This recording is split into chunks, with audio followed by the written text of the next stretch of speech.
भारतीय क्रिकेट का कड़वा सच क्या है? क्रिकेट भारत में धर्म है और सुपरस्टार खिलाड़ी बन जाते हैं देवता। फैंस उन्हें पूछते हैं, लेकिन इस सिस्टम में देवताओं के ऊपर भी कोई है। सेलेक्टर्स, देवताओं के भाग्य विधाता। वो किसी भी स्थापित देवता को जब चाहें सिंहासन से उतार सकते हैं, सिस्टम के बाहर कर सकते हैं, धूल में मिला सकते हैं, किसी एक्सपायर्ड प्रोडक्ट की तरह आउट कर सकते हैं। इस बार ये कहानी रोहित शर्मा के साथ दोहराई गई है। 8 महीने में देश को आईसीसी की 2 ट्रॉफी, T20 वर्ल्ड कप और चैंपियंस ट्रॉफी दिलाने वाले रोहित शर्मा से वनडे की कप्तानी छीन ली गई है। ये फैसला अजीत अगरकर की अगुवाई वाली सिलेक्शन कमेटी ने लिया है। अगरकर और उनके साथियों ने ऑस्ट्रेलिया दौरे के लिए वनडे टीम का कप्तान शुभमन गिल को बनाया है। इस फैसले पर सवाल उठ रहे हैं और पूछा जा रहा है कि आखिर रोहित शर्मा का कसूर क्या था। रोहित शर्मा की कप्तानी के आंकड़े बेजोड़ हैं।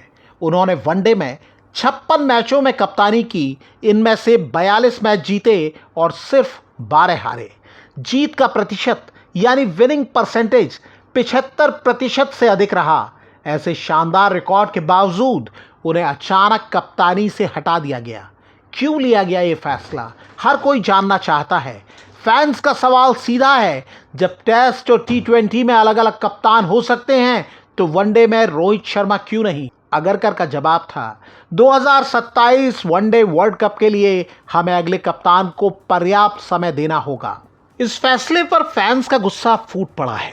तने नाम के एक्स यूजर ने पूछा, डियर बीसीसीआई, रोहित शर्मा को कप्तानी से हटाने का कोई एक कारण बताओ। मिश्रा जी नाम के एक्स यूजर ने लिखा, ट्रॉफी शायद एक कप्तान को परिभाषित करती हो, लेकिन हमारे जैसे फैंस के लिए रोहित शर्मा लीडरशिप, विश्वास और भावनाओं को परिभाषित करते हैं। अभी बात भले ही रोहित शर्मा की हो रही हो, लेकिन जान लीजिए वो अकेले नहीं हैं। ऐसी ही कहानी पहले भी लिखी जा चुकी है, वो भी कई बार।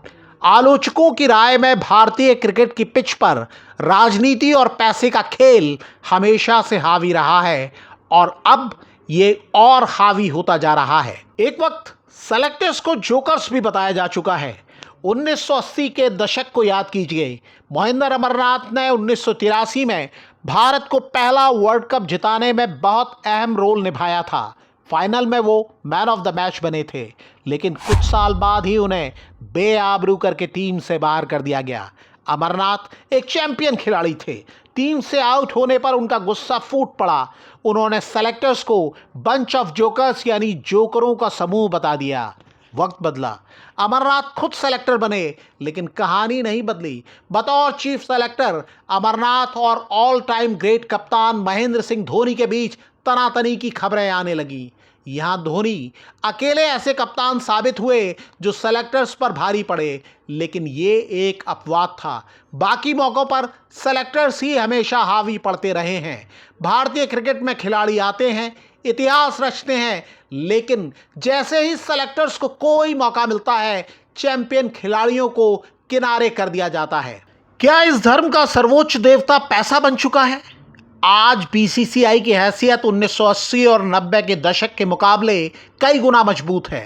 पैसा, पावर और पॉलिटिक्स हावी है। तमाम ट्रिक्स ने हालात को और पेचीदा बना दिया है। फैंस के लिए क्रिकेट भले ही आज भी धर्म है, लेकिन अब इस धर्म का सर्वोच्च देवता पैसा हो चुका है। उसी की पूजा होती है, उसी की आरती होती है और उसी की चलती है मनमर्जी। ये कहा जाता है कि आईपीएल आने के बाद सिस्टम बदल गया है। दावा यह भी किया जाता है कि अब कई खिलाड़ियों की वफादारी देश से ज़्यादा पूंजीपतियों और फिल्म स्टार्स के प्रति हो गई है, जिन्होंने टीमें खरीद ली हैं और खिलाड़ियों के मालिक बन बैठे हैं। कई आरोप लगते हैं। बताया जाता है कि पॉलिटिक्स का खेल हो चुका है क्रिकेट। भारतीय क्रिकेट बोर्ड यानी बीसीसीआई को खिलाड़ी नहीं, बल्कि पॉलिटिशियन और उनके चट्टे बट्टे चलाते हैं। कॉन्फ्लिक्ट ऑफ इंटरेस्ट यानी इंटरेस्ट के टकराव की बातें आती हैं। आरोप है कि सिलेक्शन में अब सिर्फ फॉर्म नहीं, बल्कि फ्रेंचाइजी की ज़रूरतें और पैसे का खेल भी शामिल होता है। दावा किया जाता है कि रोहित शर्मा के साथ भी यही हो रहा है। जब उन्हें टीम इंडिया को आईसीसी ट्रॉफी जितवानी थी, वो किंग थे। अब जब उनका टेस्ट करियर खत्म हो गया है और 2027 वर्ल्ड कप दूर दिख रहा है तो उन्हें किनारे किया जा रहा है। सवाल यह भी है कि क्या रोहित शर्मा को सम्मान से विदाई नहीं मिलनी चाहिए थी?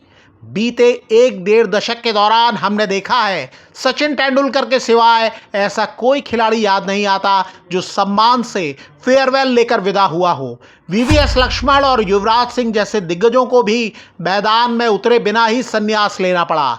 सवाल ये नहीं है कि शुभमन गिल अच्छे कप्तान बनेंगे या नहीं, सवाल ये है कि एक कप्तान जिसने लगातार 2 आईसीसी ट्रॉफी दिलाई, उसे कप्तानी से सम्मानजनक विदाई नहीं मिलनी चाहिए थी? मोहम्मद कैफ जैसे दिग्गज भी ये सवाल पूछ रहे हैं। हमारी राय में अगर रोहित शर्मा 2027 तक टीम में फिट नहीं दिखते तो कम से कम विदाई का एक प्लान तो सामने आना चाहिए था। क्या एक आखिरी सीरीज नहीं मिलनी चाहिए थी सबसे कामयाब कप्तान को? सवाल यह भी है कि सेलेक्टर्स जो सोचते हैं देश वैसा क्यों नहीं सोचता?